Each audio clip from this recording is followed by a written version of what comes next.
ជំរាបសួរបងប្អូនស្រីប្រុសនៅក្នុងបណ្ដាញសង្គម TikTok និង Facebook ទាំងអស់ថ្ងៃនេះចង់ចែកម្លែកថ្នាំ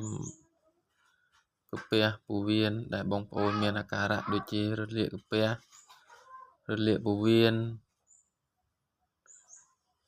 បងប្អូនពិបាកក្នុងការទទួលទានអាហា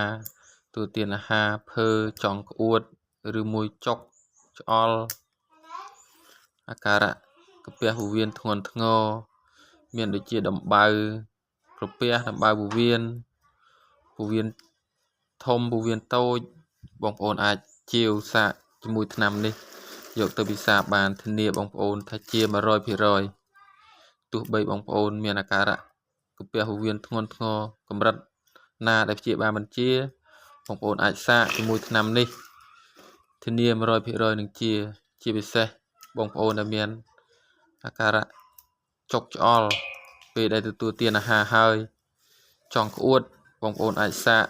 ពិសាថ្នាំនេះនឹងជាបាត់ 100%